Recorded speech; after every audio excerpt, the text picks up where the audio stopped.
صوفیہ اور ارون نے ایک ایسا منصوبہ بنایا تھا جس میں کوئی غلطی کی گنجائش نہ ہو۔ اس رات صوفیہ نے سیم کو دودھ اور ایووکاڈو کا ملک شیک دیا، لیکن اس ملک شیک میں صرف پھل اور دودھ نہیں تھے، اس میں نیند کی گولیاں بھی تھیں۔ اس بات سے بے خبر سیم نے وہ ملک شیک پی لیا اور کچھ ہی دیر میں گہری نیند سو گیا۔ جیسے ہی سیم بے سدھ ہوا، صوفیہ نے گھر کا پچھلا دروازہ کھولا اور اپنے عاشق ارون کو اندر بلایا۔ اب دونوں اپنے منصوبے کے آخری حصے کو پورا کرنے کے لیے تیار تھے۔ انہوں نے اورنج جوس میں سائنائڈ جیسا خطرناک زہر ملایا اور سوتے ہوئے بے بس سیم کے منہ میں زبردستی ڈال دیا۔ سائنائڈ نے اپنا کام چند سیکنڈ میں کر دیا اور سیم ابراہیم کی سانسیں ہمیشہ کے لیے رک گئی۔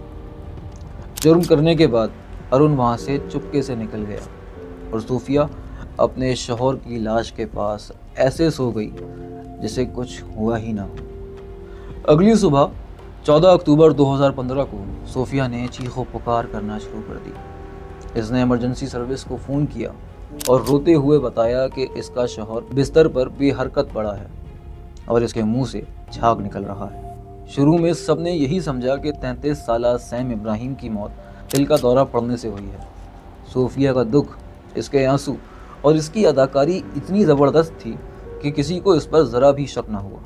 وہ اپنے شوہر کی لاش سے لپٹ کر ایسے رو رہی تھی کہ دیکھنے والوں کے دل کانپ اٹھے۔ اس نے سب کو بتایا کہ سیم کی موت ہارٹ اٹیک سے ہوئی ہے۔ میلبرن کی ملیالی کمیونٹی نے اس غمزدہ بیوہ کی مدد کے لیے چندہ بھی اکٹھا کیا تاکہ وہ اپنے شوہر کی لاش کو تدفین کے لیے ہندوستان لے جا سکے۔ صوفیہ سیم کی لاش کے ساتھ کیرلا پہنچی۔ اس نے اپنی ساس، سسر اور باقی رشتہ داروں کے سامنے بھی اپنے دکھ کا ایسا ڈرامہ کیا کہ سب کو اس پر ترس آ گیا۔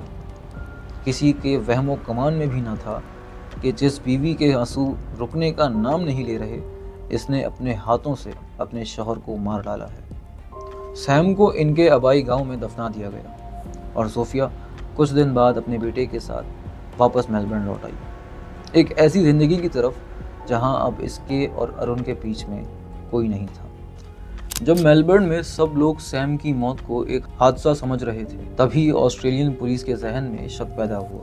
جسٹس پال کوگلن نے بعد میں کہا، یہ قتل کی ایک بہت سنگین مثال تھی۔ سیم جوان تھا اور اسے صحت کا کوئی مسئلہ نہیں تھا۔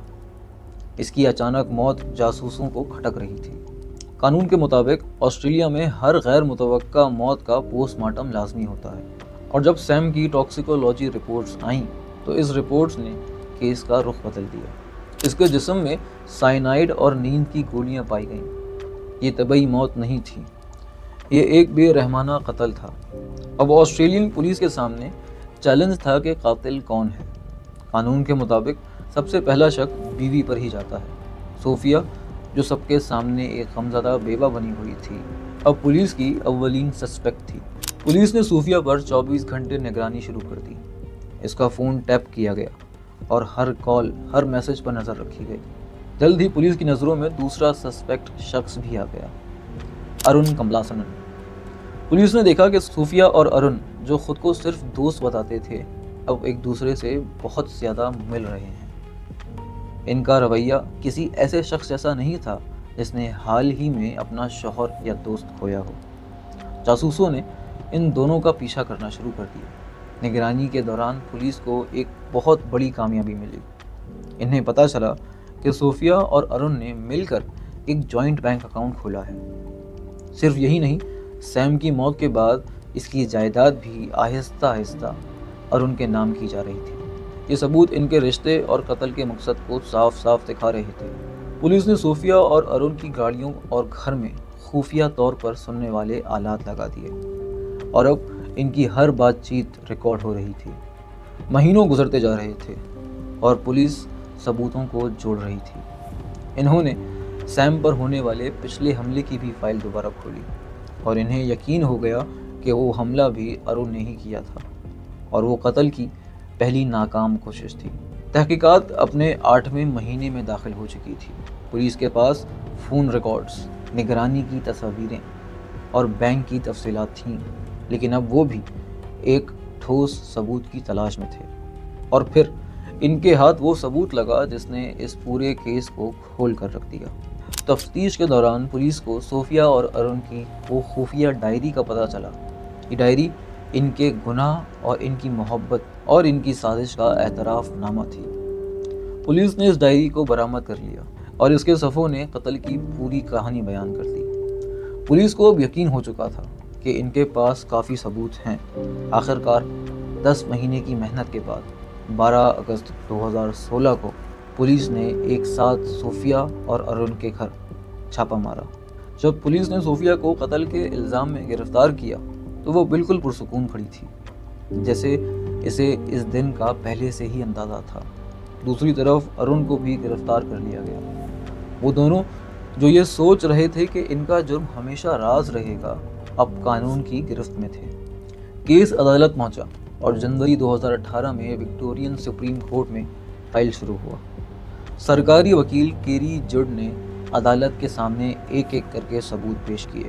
سب سے پہلے آٹوپسی رپورٹس پیش کی گئیں جس نے ثابت کیا کہ سیم کی موت سائنائڈ زہر سے ہوئی تھی۔ پولیس نے عدالت کو ان کے جوائنٹ بینک اکاؤنٹ کے بارے میں بھی بتایا جو قتل کے مقصد کی طرف اشارہ کرتا تھا۔ ٹرائل کے دوران صوفیہ اور ارون ایک دوسرے پر ہی الزام لگانے لگے۔ ہر کوئی خود کو بچانے کے لیے دوسرے کو قصوروار ٹھہرا رہا تھا، لیکن ثبوت ان دونوں کے خلاف تھے۔ سرکاری وکیل نے عدالت کو بتایا صوفیہ اور ارون دونوں کے پاس سیم کو قتل کرنے کا مقصد تھا۔ وہ ایک ساتھ رہنا چاہتے تھے۔ جون 2018 میں جسٹس پال کوگلنگ نے سزا سنائی۔ انہوں نے کہا یہ قتل کا ایک بہت سنگین معاملہ ہے۔ سیم ابراہیم اپنے ہی گھر میں اپنے ہی بستر پہ سو رہا تھا جب اسے زہر دے کر مار دیا گیا۔ زہر کو بطور ہتھیار اس لیے چنا گیا تاکہ جرم کا پتہ نہ چل سکے۔ عدالت نے ارون کملاسنن کو اس سازش کا ماسٹر مائنڈ مانتے ہوئے 27 سال قید کی سزا سنائی، جس میں 23 سال پیرول نہیں ملے گا۔ صوفیہ سیم کو 22 سال قید کی سزا سنائی، جس میں 18 سال پیرول کے بغیر گزارنا لازمی تھا۔ بعد میں 2019 میں ایک اپیل پر عدالت نے ارون کی سزا 27 سال سے کم کر کے 24 سال کر دی، کیونکہ ان کا ماننا تھا کہ جرم میں دونوں کا کردار برابر تھا۔ لیکن اس پورے جرم کا سب سے بڑا اور معصوم شکار ان کا بیٹا بنا، ایک ایسا بچہ جس نے اپنے باپ کو کھو دیا اور اس کی ماں ہی اپنے باپ کی قاتل نکلی۔ عدالت کے فیصلے کے بعد بچے کو صوفیہ کی بہن کی تحویل میں دے دیا گیا۔ سیم کے والدین آج بھی ہندوستان میں اپنے پوتے کی واپسی کی قانونی جنگ لڑ رہے ہیں۔ یہ کیس ہمیں ایک بار پھر یاد دلاتا ہے کہ جرم کا راستہ صرف تباہی کی طرف جاتا ہے، اور انصاف ہونے پر دیر ہو سکتی ہے لیکن اندھیر نہیں۔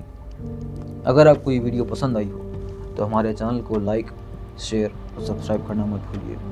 فی الحال کے لیے دیں مجھے اجازت، اپنا خیال رکھیے گا، شکریہ۔